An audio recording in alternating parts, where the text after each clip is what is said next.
Continuing education knows that at the end, students want to graduate, and we can help them do that because we take the time to really listen to their needs and we understand all the different options that are available across the campus for them. We don't take a cookie cutter approach. We realize each student comes with their own story. So whether it's a part-time student looking to complete a degree program or someone just looking for online courses, we're there to connect them to the resources of the university.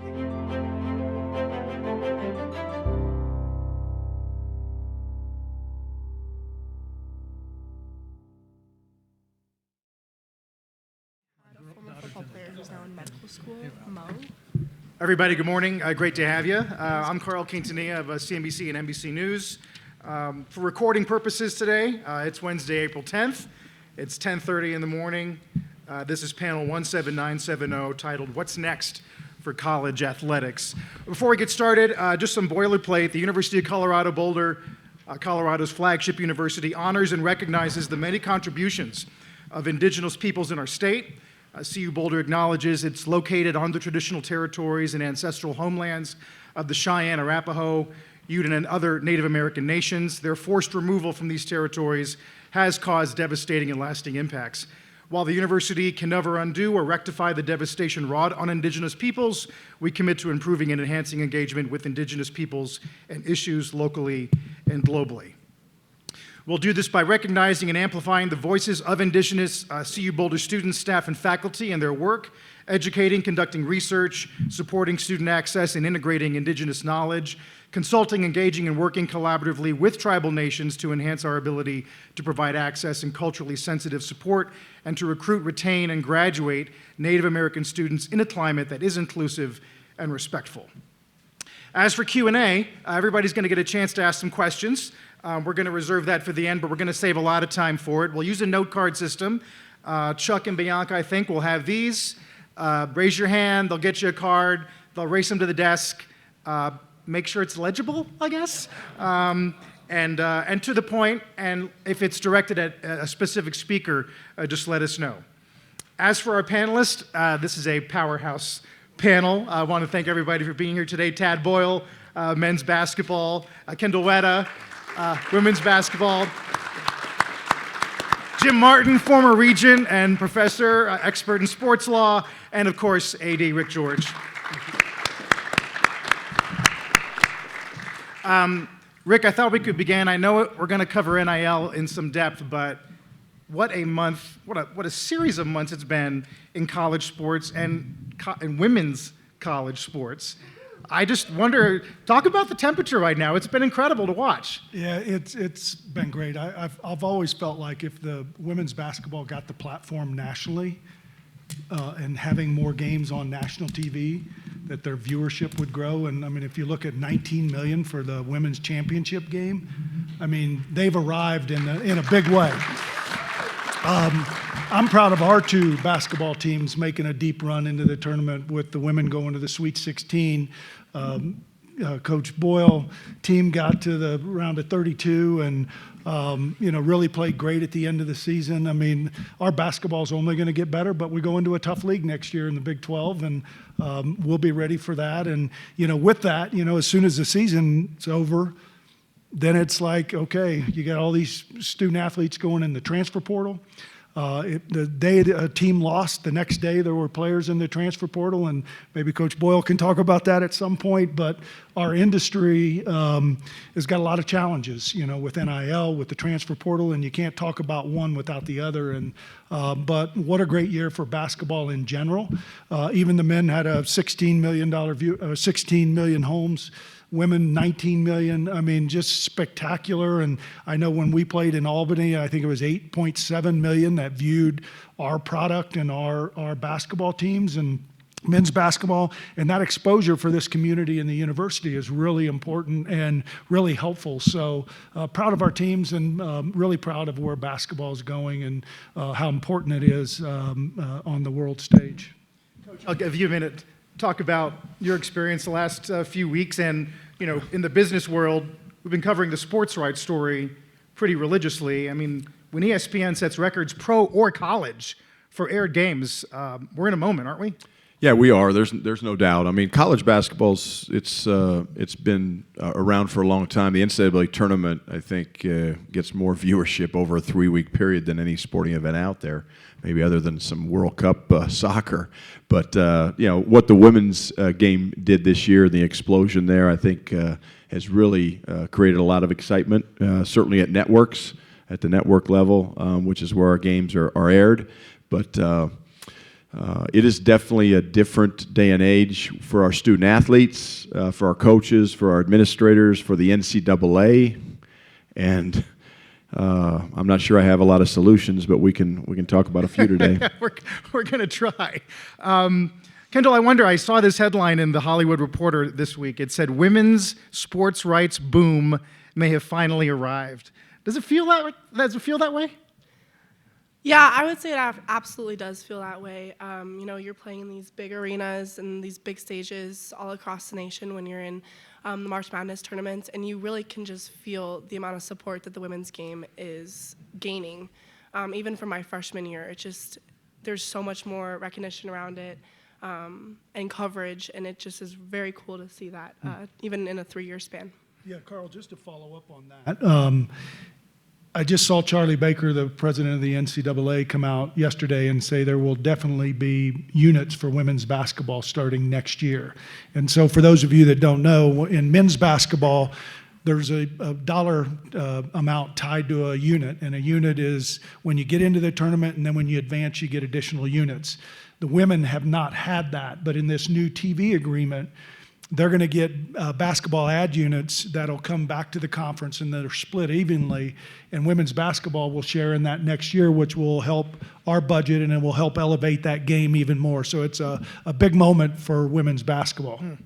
Jim, your thoughts on just this before we wrap up sort of the broad discussion of the phenomenon that is college sports. Is this sort of how those who watch the legal structure of the leagues have been thinking for a while that this moment would come? Well, let me just say, welcome everybody here. And I don't know, are there very many students out there? Okay, great. I love to see students participate in these events, and I'm going to challenge you later on to go to law school, whether you practice law or not. My first thing, it's a brave new world of athletics. And it's a wild, wild west, too. Told, I think, AD Rick George, I'd rather be coaching in the NFL right now than I would be on a college campus. And hopefully that'll come through of why I think that. And then I hope we end with where do I think we're going? Because it's all by the courts. We've had failed leadership, and maybe those are some of the things. The courts have had to step in because no one's acted. So a couple of years ago, we did a panel specifically about NIL with AD George, and back then it was still pretty new, and it felt like we were kind of groping in the dark in terms of policy and guidelines and where things would be going on a state, federal level. Can you just talk about whatever progress has been made in 2 years? Well, we're trying to figure that out as we go along, because a couple of years ago when we did this panel, we were in process of putting in parameters around what NIL would look like. And I served on that committee, and I serve on another one now that's trying to fix it if you can. And we had some really good things in place. And NIL was intended to be a business to student athlete relationship where a business would hire a Kendall Witter to be the spokesperson, and she would do commercials and she would do appearances and things like that. That's NIL. We're not talking NIL when we're talking about collectives and where this has gone. It's under that umbrella, but it's totally different. And when we lost the NCAA got reversed on an opinion and lost the Alston case, which allowed us to provide $5,980 for each of our student athletes for educational benefits. When that got overturned, the NCAA said, okay, we don't want another lawsuit. So if there's a state law, go by the state law. If there's not a state law, and all the state laws are different, so it allowed different institutions to do different things in their market and in their state. And so they could do that, or if you didn't have rules, just make it up, but you can't violate the rules of inducements and tampering. And we all know what those are. It's alluring somebody to your institution, tampering with a player that's on another team. So that happened, and then collectives arrived, and we were probably behind a little bit in that, and you saw a number of people transfer from football a few years back because NIL, the way it was intended to be, was not where it was going, and we didn't jump on the train as early as we could, and I'll take responsibility for that. But now we're kind of all in, and you've got to have a collective, and so where it's evolved is you have these collectives that money's going in. Some are 501c3s, some of them are LLCs, and they're providing resources for student athletes. There has to be a quid pro quo, but there's no fair market value. So somebody could hire Kindle for $1 million to say, to produce one tweet for, I mean, that's just a simple one to talk about, but it's nuanced because you don't know what the value is. And so, and Tad can probably speak about this more than I can, but you don't know what a student athlete's being offered. And so where it's evolved now is you got a transfer portal where there's a temporary restraining order by a few attorney generals around the country that says you can transfer unlimited amount of times. And so a student athlete can go into the portal, and once that student athlete goes into the portal, they're in there. The institution that they're leaving has an obligation to provide their scholarship the rest of that semester, but after that semester, they're on their own. And we're seeing in football that a number of these student athletes never get out of the portal. And we're seeing in men's basketball, the numbers are very similar in women's basketball. There's 2,000 student athletes in the portal today. So they're going into the portal. So where does education fit into that? Where does graduation fit into that? And those are things that have been really important to the NCAA and to us and to those member institutions. And so where does that go? So it's evolved. And now it's at a point where, you know, you've got donor fatigue and, you know, do I support a collective or do I support the athletic department? I mean, we could talk about this subject for hours and I could go on, but I won't. Coach, this is really relevant to the cadence of your business, like right now. Yes. Can you just talk about what you're going through? Oh, boy. First of all, don't anybody feel sorry for me. I mean, it goes with the territory, but our job has changed 180 degrees from where it was 2 or 3 years ago, and even 12 months ago, you know, where we were. So, and I think I want to just reiterate what Rick said, because I think it's really important that we, you know, understand the difference between what NIL truly was meant to be and what we have today with these collectives. It's pay for play, and let's not make any bones about it. That's what it is. They're using money to lure kids away from schools to their schools, and I feel like I'm playing poker every day. You know, I don't know your job, but my guess is, you know, in the financial world, the old adage, you follow the money.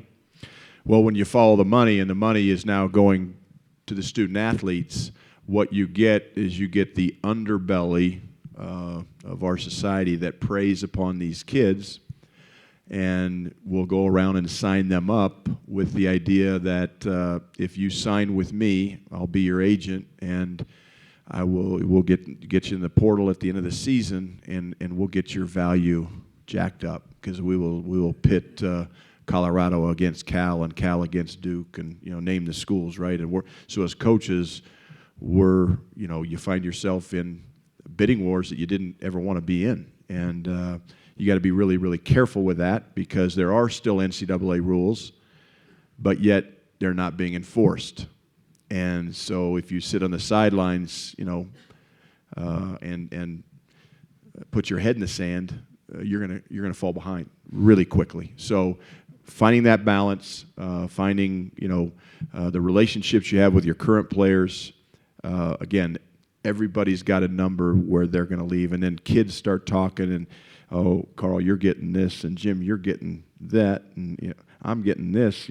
Why are you getting more than me? Like, you know, comparison, you know, is the thief of joy, and it's taken the joy out of our players, and it's taken the joy out of our coaches.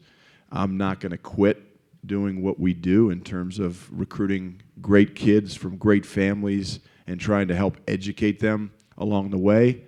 But we're gonna miss on some guys. We're gonna lose some guys. But it's not about the guys that leave you. It's not about the guys you don't sign. It's about the guys that are in your program. And we're not going to change our values and our core beliefs about education and coming to a place like the University of Colorado and having a great experience. We're not going to change that. But our team may change out a little bit more year to year than what it has in the past, unfortunately. But this has all been kind of thrown upon us, and we're dealing with it as best we can. And Jim is exactly right. This is now in attorneys' hands, and I think any time when your organization is reaching out and begging the federal government for help, you know you're in trouble. And that's where we are. Jim, your thoughts on that, and what fixes are beginning to make sense? Well, there's, maybe at the end here, we'll see, I have some ideas. I had ideas when I sat on the Board of Regents and I was chair of the Intercollegiate Athletic Committee. Well, I argued for years that students ought to be paid some stipend. Now, this was in the 90s. A lot of athletes really didn't have spending money. Now, let's fast forward to how draconian the NCAA was. In 2014, 2 Oklahoma basketball players were sanctioned for getting a $3.38 hot dog at a graduation type event. Now, that could have made them lose their amateur status. And in fact, they had to repay that, and that was the way then they got around them receiving money. Who remembers Jeremy Bloom? All-American, 2 years. I can still remember his 94-yard touchdown run, as though it happened yesterday. He was an Olympic skier. He lost his amateur status because he needed money to train for the Olympics. He got paid by a sponsor and therefore lost his amateur status. So that set the groundwork for all of this stuff. And then college, I want to say college presidents, because it's college presidents that give the authority to the NCAA. And when you get into a multi-billion-dollar business, I'm not sure that college presidents understand the dynamics.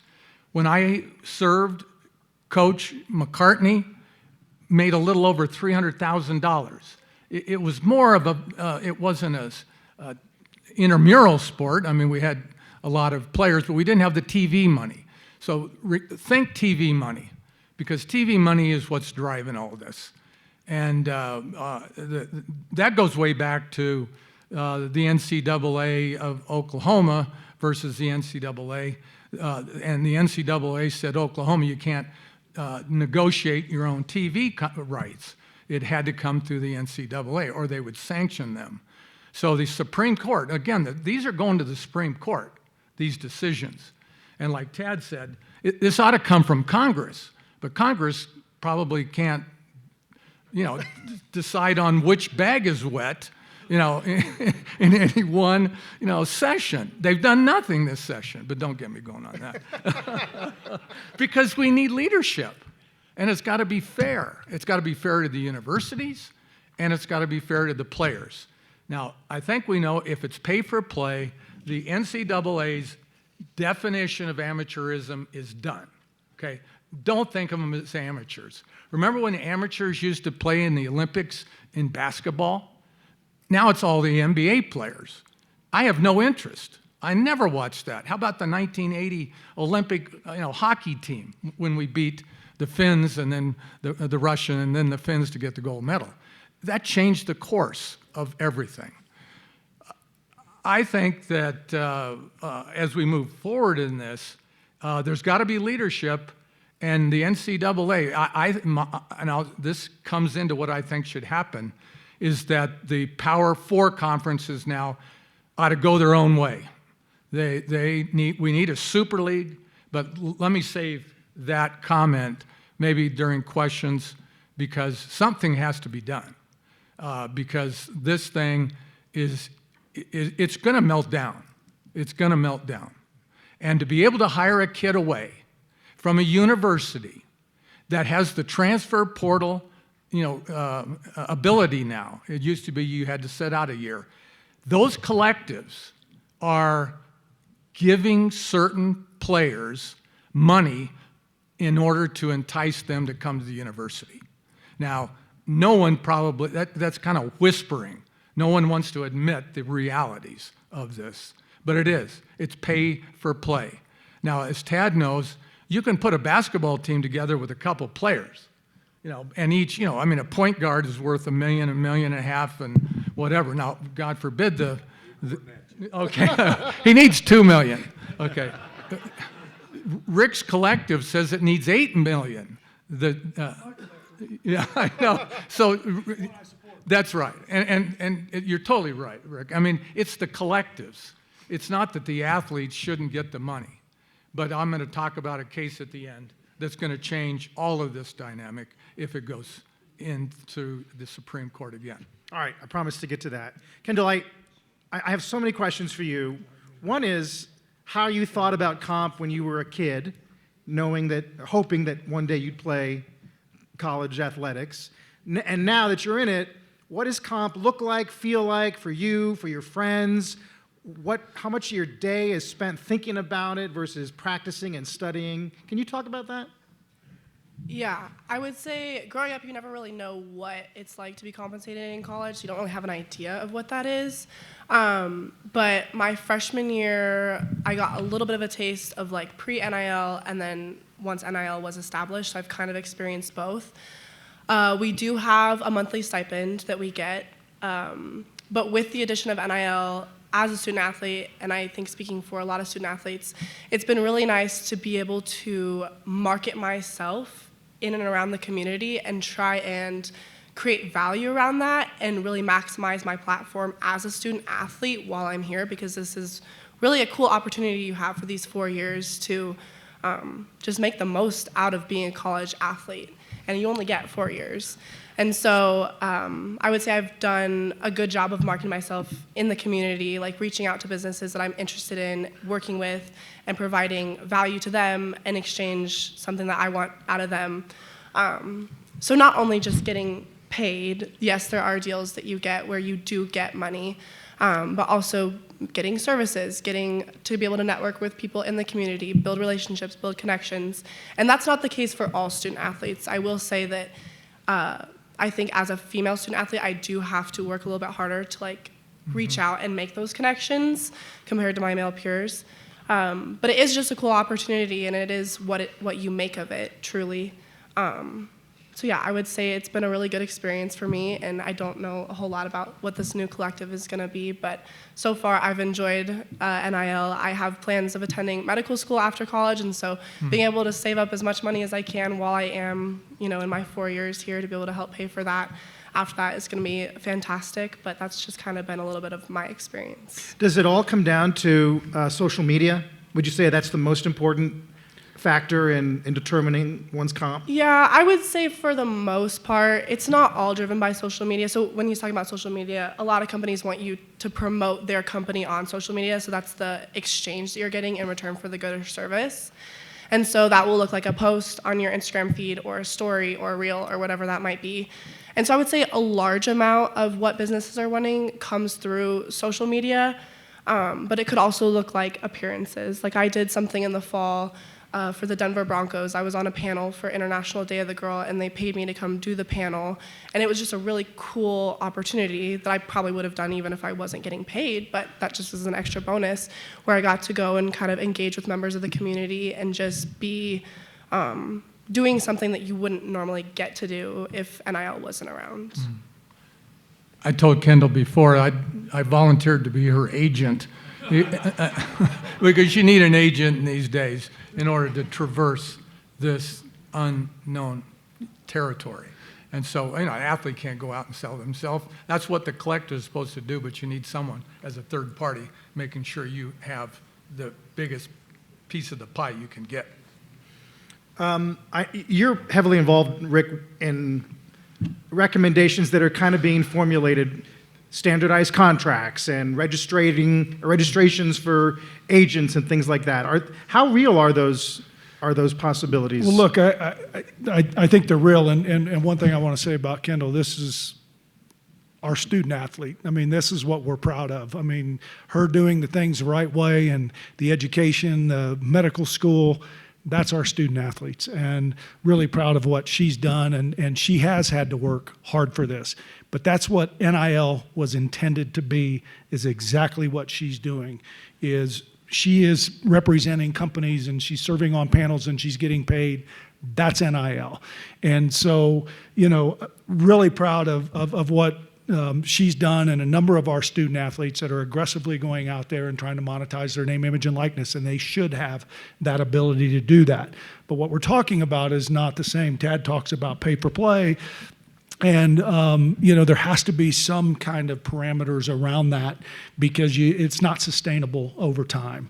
And our industry's got a lot of challenges. There's a number of lawsuits that are against the Power Five and the NCAA, and there's just a lot of things going on. And you talk about realignment, you talk about, the transfer portal and the number of student athletes. I mean, the model of we talk about amateurism. The model of that for the NCAA over time has been really good for student athletes. I mean, I'm sitting here today because I was an athlete that got a scholarship, or I wouldn't have gone to the University of Illinois. There's a number of student athletes like that need this education, because we're talking about 4 years makes the next 40. And if you're transferring from program to program, are you going to be able to get that degree at the end of the day? And so, I mean, we're in flux in our industry, and we've got to figure out how we can put that back in. And I know Jim talked about, the getting an NCAA violation for $300 worth of food. We've evolved, and I think that message and that narrative has been lost.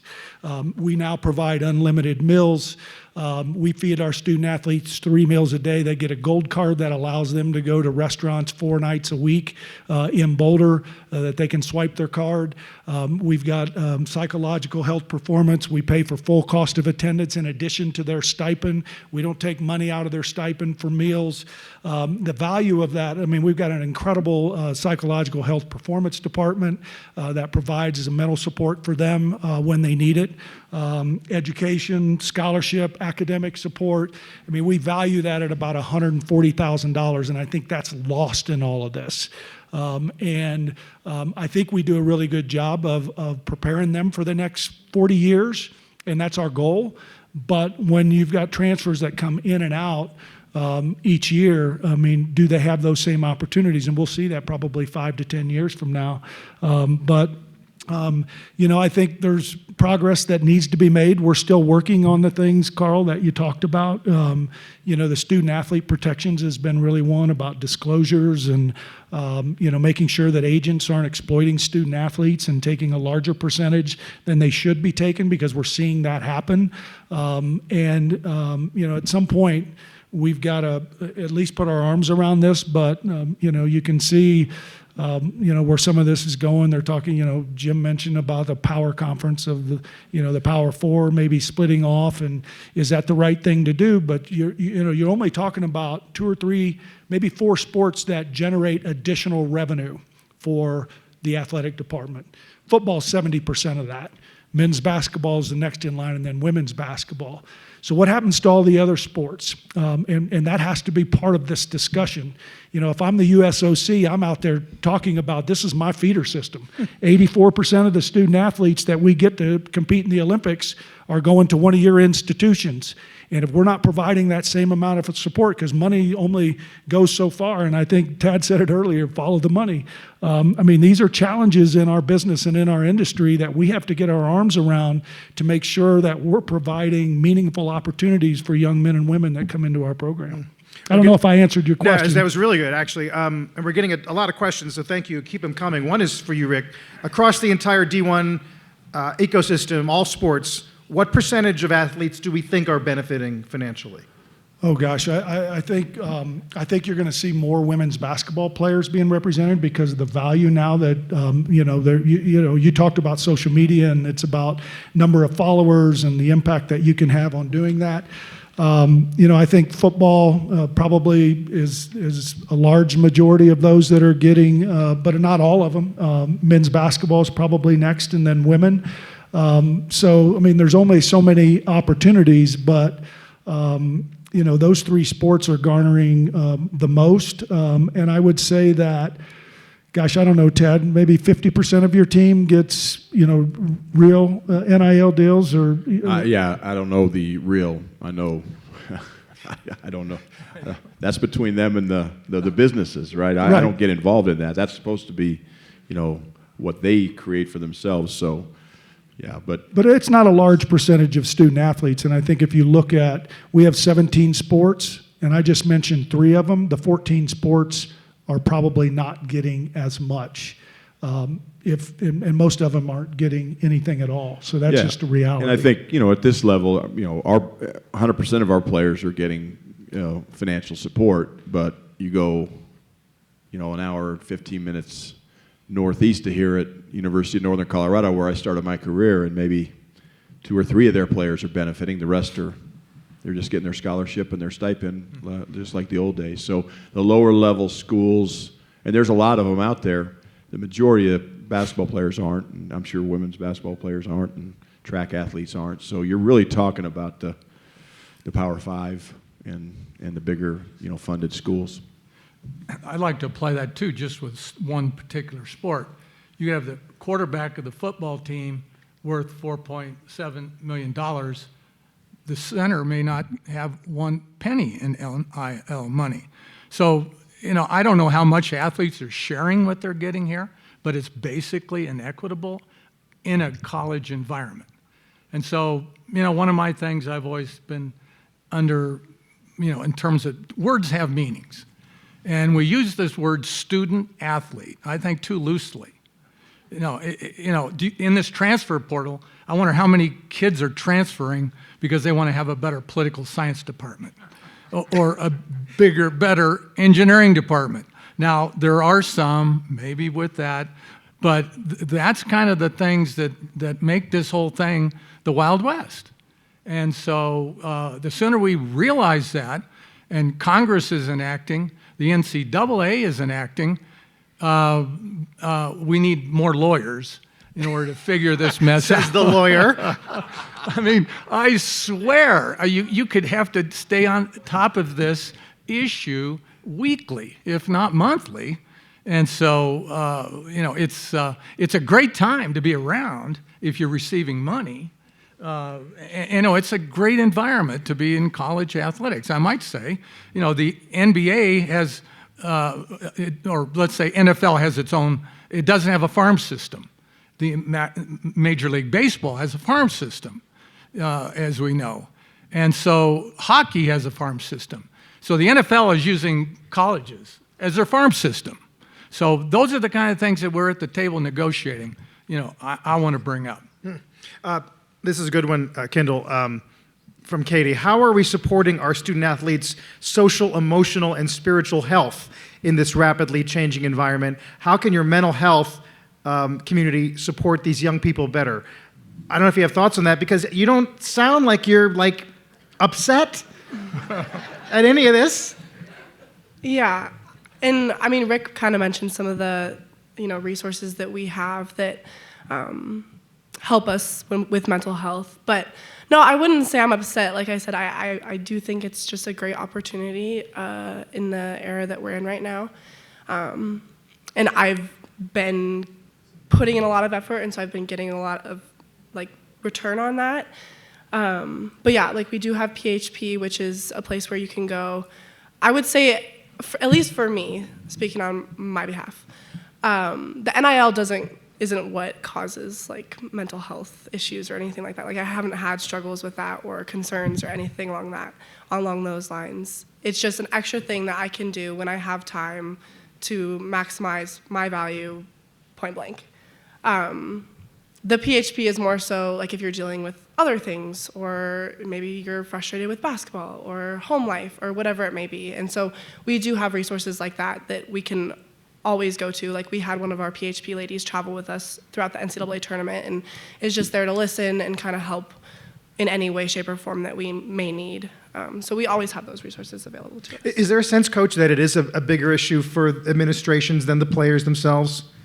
Right? In terms of mental health. In terms of sorting all of this out. Oh, I mean, maybe the players are getting by just fine, and it's raining money. And no, the players are fine. I worry about them down the road. I worry about the fact that some of these young men, and maybe, again, I coach men's basketball, so I don't have a feel for any other sport. I don't know what's going on in football or women's basketball, but I just know in our sport, there is a majority, I shouldn't say majority, there's many, many kids that might have their highest earning years of their life while they're 20 and 21 years old, and that sets them up for mental health problems down the road in their mid-20s or in terms of their self-worth, and because it is such a chaotic environment now, and they're hitting it at the sweet spot, and good for them. I've always felt like student athletes should get a stipend over and above, and maybe if the NCAA had done something, we wouldn't be here, but I don't know about that either because the antitrust laws. So I just worry about these kids down the road, and Rick and our donors have done a great job putting that PHP department together, so they have access to counseling and to someone to talk to outside the coaching staff that they can go to help them with that, and that's a great thing. But when they leave here, are they going to have that? And many of them will not, and so I see the problems are going to be coming 5, 10, 15 years down the road, not right now. Right now, they're fat and happy. Totally agree, Tad. One thing to keep in mind, I think, is the number of dollars that flow into the university through the athletic department to support men's and women's basketball, and these are TV rights, again. So what's happened is the disparity between what goes to coaches and staff and facilities versus what has gone to the student or to the athlete. And that has gotten bigger. In fact, University of Michigan 2022 won the national championship. Jim Harbaugh has been railing. He's now transferred to another school, but that particularly student football players need to all be paid something. But that disparity is an example. 2022, the coaches and their staff brought in, or it cost about $75 million, and meal and aid to the student athlete and their benefits was about $33,000. So you can see right there. I mean, people come to the games not to see the regents. They may see Rick on the field, but they come to see the student athlete. And one of the reasons too, I don't watch, and not a baseball fan most of the time. You never know who's going to be there from one year to the next, and you need that continuity. Thoughts on that, Rick?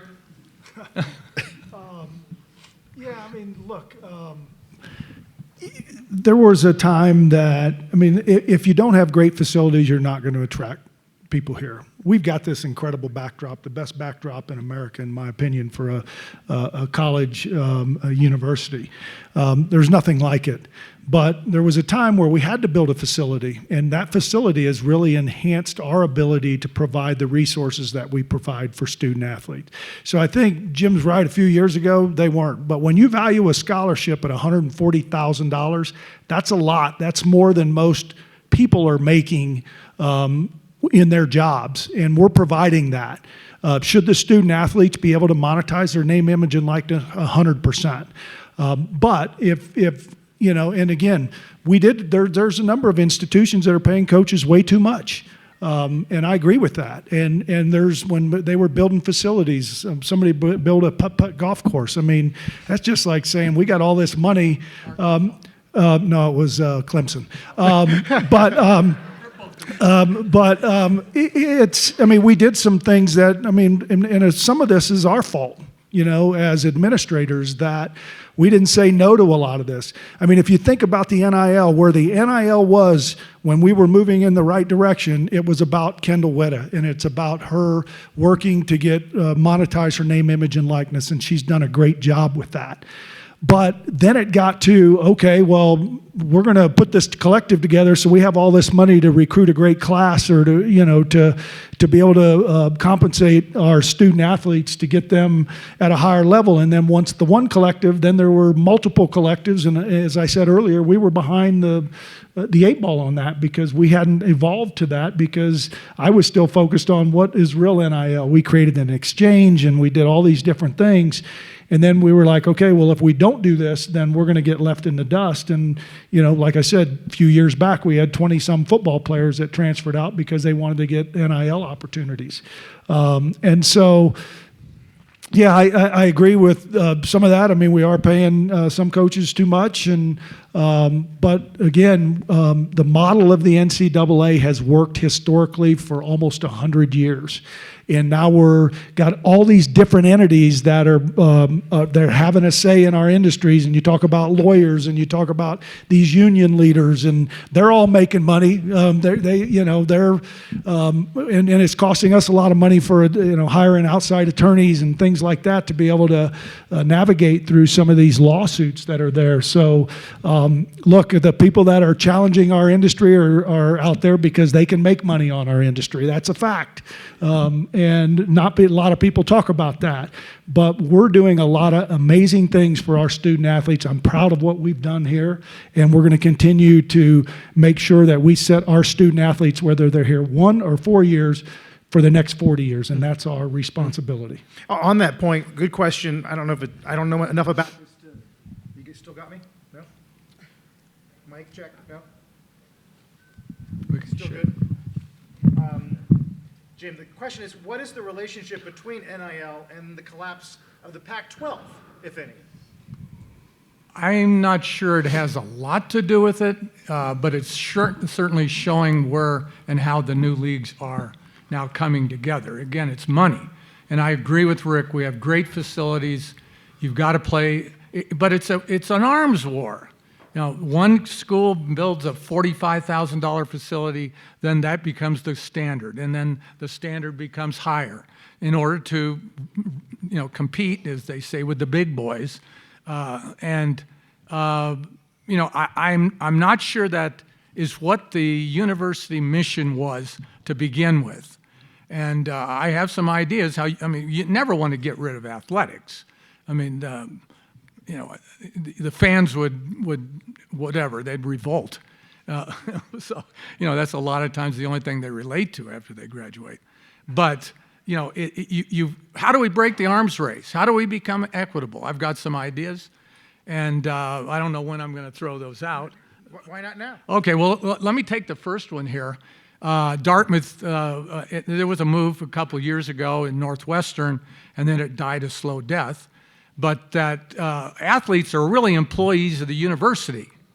And if you look at the National Labor Relations Act, they meet every one of the criteria for being able to vote as to whether they want a union or not. But first you have to be an employee. Judges have stated that in the case of the Dartmouth, the National Labor Relations, this is not the court, the regional director, that they are employees and they can have a class and they can move forward with the being designated as an employee. If you're an employee, you get to bargain for wages, hours, and working conditions. So if you're going to rearrange the leagues, should the players have a little bit of say? I mean, just think, do we have West Virginia that our players are going to have to go play? I mean, the time zone changes. Even the conferences in Major League Baseball are there's travel times. We used to bus to in the Big 8. We were actually the outlier because Nebraska, Oklahoma, and whatever, they got the bus. And so now, you need a 2-day, away from studies. I don't know how you'd balance that. But so the Dartmouth model, and look at this closely because it could be the game changer. The real game changer, and if I was Rick and Tad, is a case that's going to be argued next January, and it's called House. HOUSE versus NCAA. They just got their class approved, and I'm not going to go through all the legalese, but they're asking, they're talking about back pay for athletes. Okay, back pay. Now, you know what that amount, you know what, how many dollars we're talking here? $4.2 billion being retroactive. Okay, now just think what that would do to athletic budgets and conferences and the way that NIL is affected. But it also is another important part, and it's saying that the schools, the conferences can do more to pay directly to the student so that it doesn't have to go through this 501c3 that no one knows who who's supplying the money. Can you imagine these Texas schools and that oil money? Just got back from Dallas. I mean, my God, the houses and the way people, I mean, it's just, I went down there for the eclipse. I won't say what happened. I made my plane reservation half an hour too soon, so I missed the eclipse. So I forgot, and then I couldn't change. I couldn't get a rental car. Oh, jeez. I drove by this thing. I watched it with my glasses in the airplane. So, house. Anyway, back to sports. Yeah, back to sports. Rick, I did see you writing something down. Did you have a thought? I think there's some misinformation out there. Student athletes have always had a say in our governance structure, particularly in the Pac-12. Has anybody asked the student athletes, do they want to become employees? Because there's a lot of issues around being an employee. You're talking different labor laws in every state. You're talking in our state, you can basically fire somebody tomorrow without cause. So there's a lot of different things that go around the labor laws that somebody doesn't understand. But it's like this, Tennessee has come out and their AG got involved in one thing. A comment that I heard was, well, the institution didn't have any say. That's not true. There's a governance structure that the NCAA has that includes all institutions. They get an opportunity to vote on it. Student athletes are part of that process. Ask them, but it's all these other entities that are trying to figure out how they can play a part in this. And there are lawsuits. He mentions House. There's Carter. There's Fontenot. There's I can't remember, think of the other one, but there's 4 major cases against the Power 5 schools and the NCAA. That's a fact. But in our industry, there's a challenge there. I mean, you're exactly right. If we have to pay that kind of money, what does college athletics look like? That's what I think about every day. That's what my group is working on every day, on how do we navigate for a scenario that we don't know, because it's coming. How soon it comes, we don't know that, but we do know these cases are coming up. So there is a threat to our industry, right now that we have to navigate. But we got to get the right people at the table. The student athletes absolutely have to be at the table to have a voice in that. That's the structure that we've had in the NCAA, and it's worked historically. And again, all of these different things, these rules at the NCAA, Tad mentioned that enforcement isn't enforcing the rules. Well, because you have attorney generals that overturn it, and we get temporary restraining orders, and the NCAA can't govern the way they've governed in the past. So there has to be some kind of middle ground. Tad, you were going to say something? To add to that, because I think the one thing in my experience in the 30 years I've been involved in Division I athletics is the system in which decisions are made. And there's a Division I council that ultimately makes the decisions. There's a lot of votes that go on with student athletes, coaches associations. We have 363 institutions in our coaches association. There got 5 of us, but we probably can't agree on everything. We have 300. You're not going to get agreement with that many. So it goes to the Division I council, and to me, The Division I Council does not have a student athlete on it. Division I Council does not have a coach on it. They've got presidents, conference commissioners, I think, or people from conferences. And I think, to me, if we're looking for solutions at the NCAA level, the Division I Council has to have more representation because they're the ones making the decision. And we've got a great chancellor here who's now retiring. We got a new one coming in. We got a great athletic director. We got a lot of, but at that level, they don't always know what the boots on the ground are going through. They don't know what the student athlete's going through, and they're not educated to make those decisions, in my opinion, without some input from the student athletes that may come up through the chain of the bureaucracy or may not. I feel like I have a voice, but I don't feel like my voice is heard at that level, and that's where the decisions are being made, and that's really a frustrating point for coaches, and it might even be a frustrating point for athletic directors and administrators. Yes, it is. But I mean, one correction, though, Tad. There are student athletes on the Division I Council now, but there's only a couple of them on that council. So there's presidents, there's commissioners, there's faculty athletic reps. So it's a broad-based group, and every institution in the country has a student athlete advisory committee, and that's kind of where we percolate certain things that come up through the NCAA. Jill Keegan does a really good job with that. And I'd love to hear Kendall's thought on that too. Yeah, I think it's a great point, Kendall, because as an athlete and as a student, you've got all this legal wrangling. It's happening all above your head. Do you get the sense that athletes want to have a voice in policy, or are they just trying to be a better player and build their brand as best they can? And then whatever happens above you happens. I think you would get a mix of student athletes that really don't care about policy and then some that really do. When I'm kind of sitting here listening to all of this, because I'm learning too with you guys, that's something that I would be super interested in, is being able to voice my experience and my opinions at a higher level, and have a say in different policies that are implemented, because I know that there is frustration from players with things that NCAA is doing, or whatever it might be, from March Madness tournaments to policies, whatever. And to be able to directly voice those opinions instead of just feeling like you have really nowhere to go with that would be, I think, huge. Let me just add to that. I totally agree, Kendall. But it's the overall, I think, equity now with the amount of money that is in the pot here, and that's kind of what I'm looking at here. How much money flows in the pot and where does it go? You know, professional athletes made very little money up until they formed players' associations.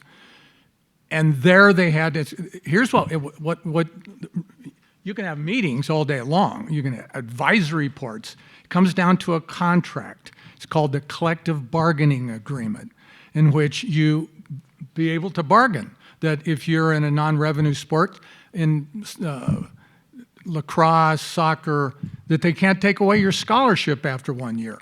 You know, and you know, if you don't have some kind of protection, it's good cause, bad cause, no cause at all. I'll see you down the road, Charlie.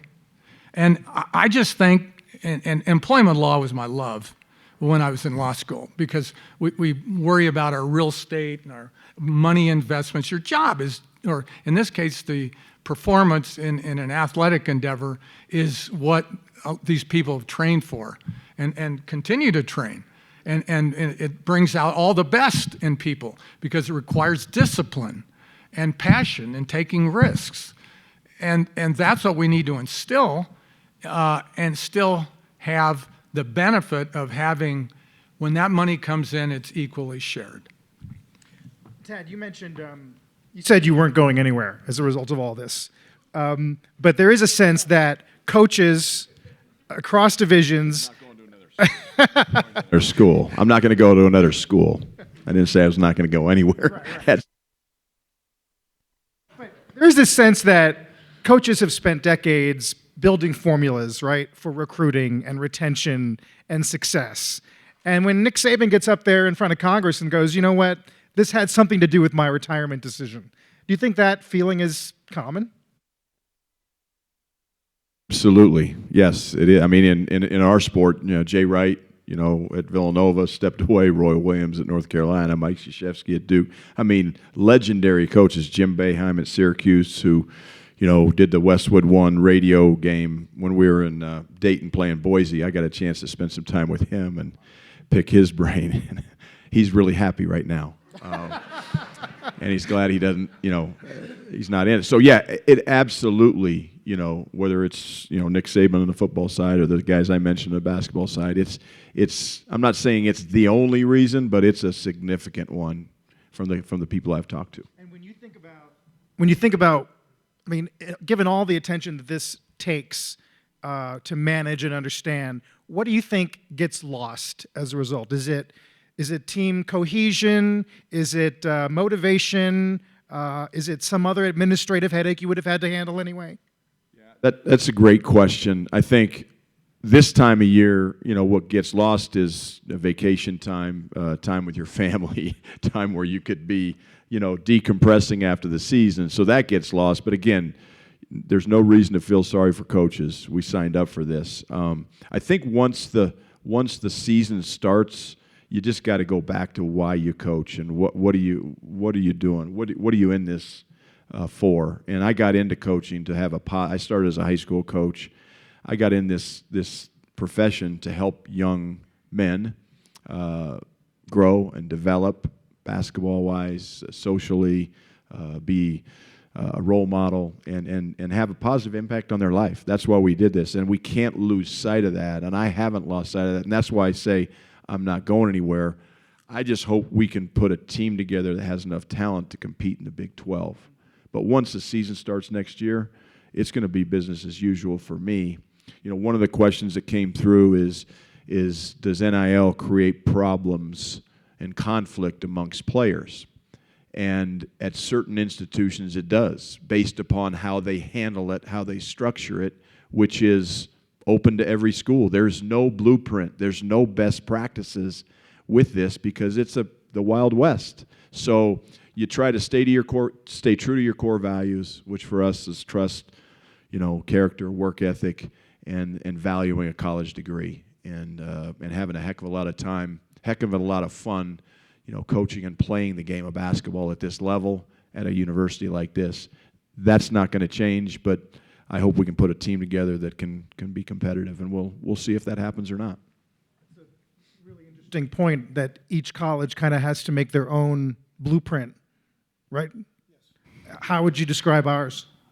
It's evolving. No, literally, I mean, we've talked about this, my exec team and our coaches and our staff, that, we've got to prepare for a variety of different scenarios that could play itself out over the next 18 months. I got asked this question when I was in, I can't remember who asked me it, are you going to bring back baseball? And if we do that, we have to bring back, because we haven't even talked about Title IX and where this fits in all of this. But if you're going to bring baseball back, you got to bring softball.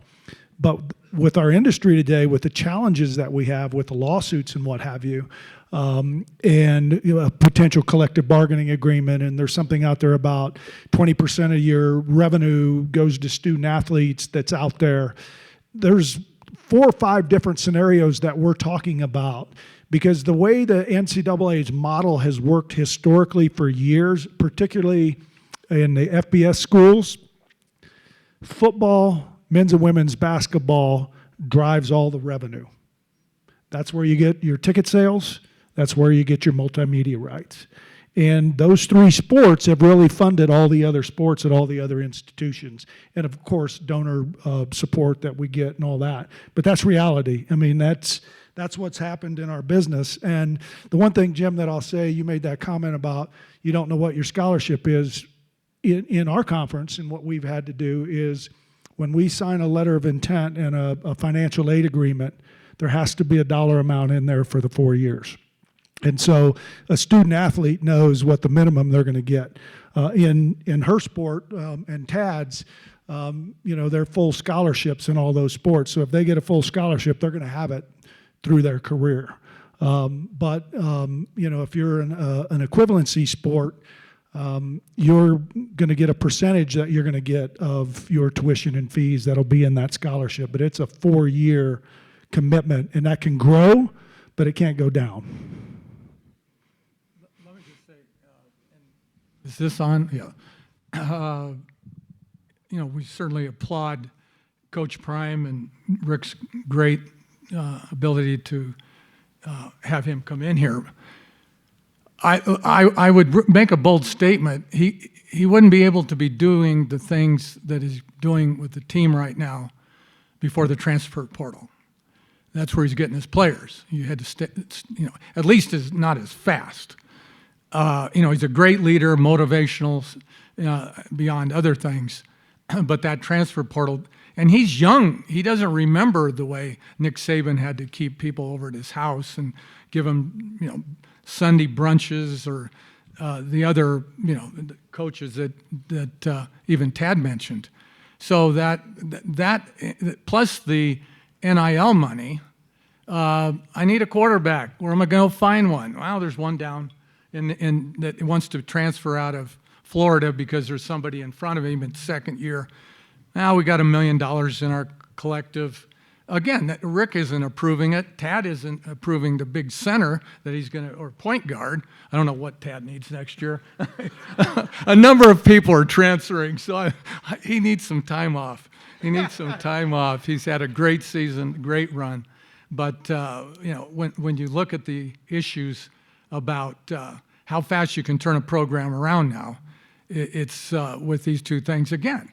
The younger coaches, that's the standard. They don't remember the old way.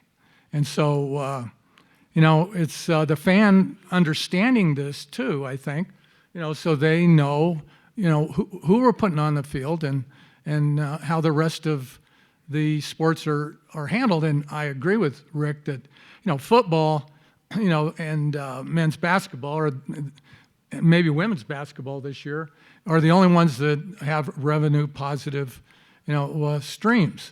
And then it goes through to the rest of the players. Well, there's ways to deal with the other, non-revenue sports and Title IX, because we got Title IX, which we don't have to get into, equal treatment between women and men, except for the, NCAA tournament 2 years ago when the women got 2 or 3 barbells. And anyway, we won't get into that. We've only got about 10 minutes left, so I got maybe a closing thought from each of the panelists, and maybe a thought about whether or not, Coach, in 20, 30 years, you think we're going to look back and think that the intent, at least, of NIL was well-meaning and a success? Absolutely. The intent was great. Rick talked about it. I mean, that's and I don't think there's any coach, administrator, student athlete, president, fan that doesn't agree with that. These kids should be able to profit from their name, image, and likeness, and that's what it was intended to do. It's morphed into where we are, and we don't like where we are. And again, we need some federal assistance because we have a national sport. We're competing across 50 different states in all the sports, and we need some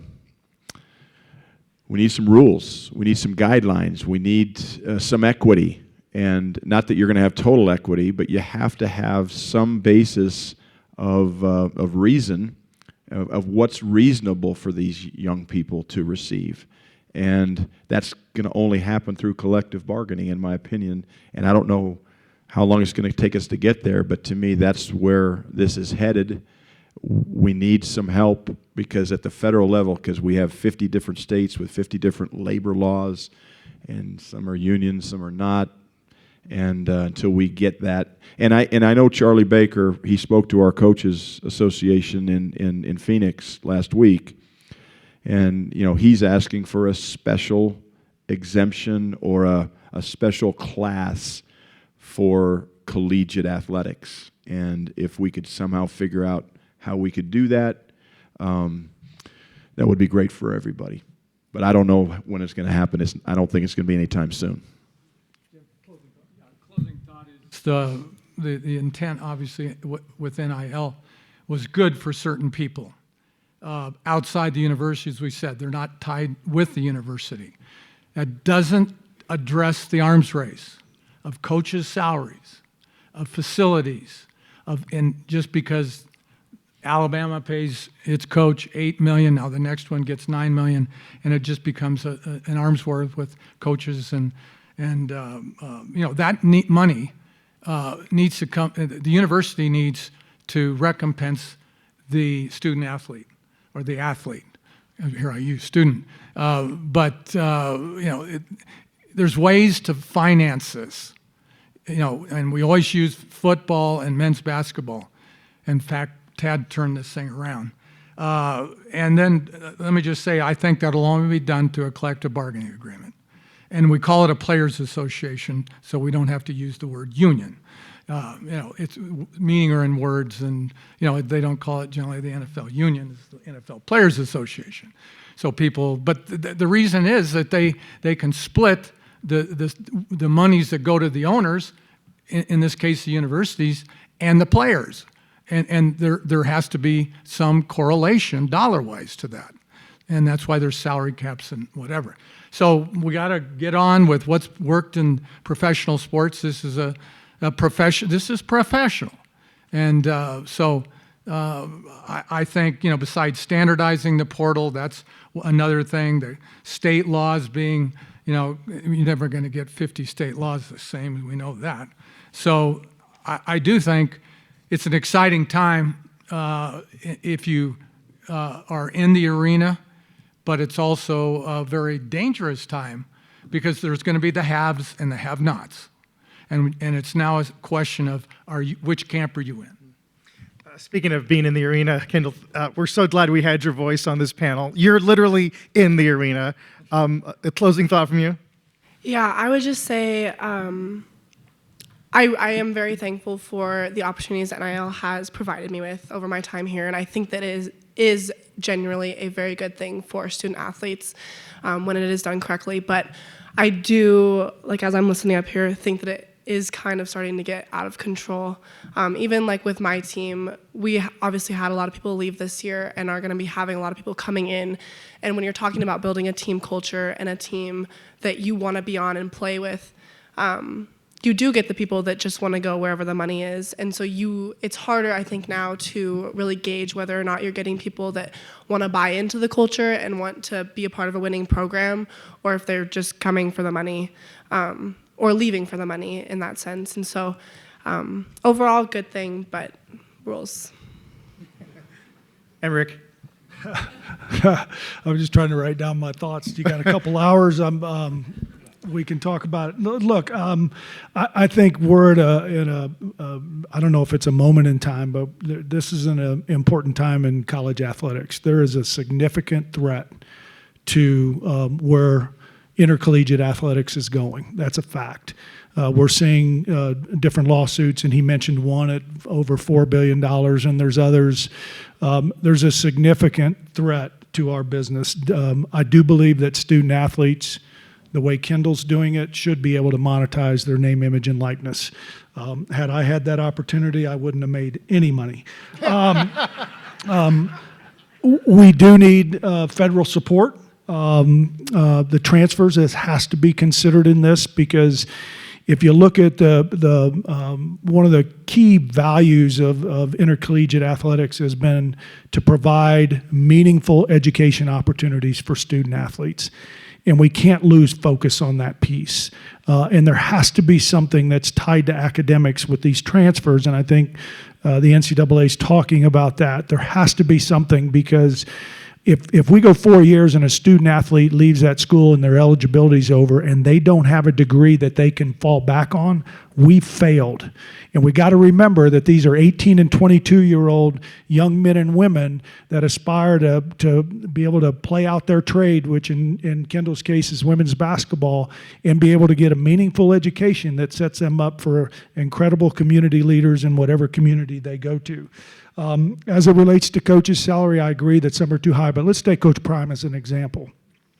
Look at the value that he's created for this community, for this institution. You look at our admissions applications, the growth in those, that didn't just happen. Deion Sanders came here, and you look at the diversity in those applications, and it's because of the exposure that he brings to this university. And so I think all of that is, you have to play into that as you look at the value of that coach. It's not just wins and losses, it's some of these other things that are happening in our community that I think are really positive for this community, and it's positive for the diversity in our student body. It's for our community and for our games and our all that. It's had a big impact. But have we made some mistakes? Yes, and I take responsibility just like the other 300 and some ADs that are Division I, because we let things happen, and we have to be stronger in our voices and getting the right people at the table, because this industry is incredibly valuable. It's provided in, I can't tell you how many meaningful opportunities, and you looked at doctors and politicians and lawyers and people that have gone on from here that have done amazing things. I mean, it's just incredible, and we can't lose sight of that. And I think we're losing sight of that, and that's a concern to me, because this industry allowed me to be successful in my life. It's going to allow her to be a doctor, and I'd love for her to operate on me at some point, because I have total confidence in her. But anyway, that's just kind of where I'm at. Is it's not a great day for intercollegiate athletics. We've got to get the right people at the table that are having meaningful discussions, that we can continue to provide these opportunities for great people like Kendall Wetta. Big thank you to our panelists, everybody. Thank you so much. Enjoy the conference. That was great, man. Hey, great to meet you. That was incredible. Yeah, it was fun. Really fun. As am I. Yeah, Jim, that was great. Yes. I know. Oh, Tad. Hey, great to see you.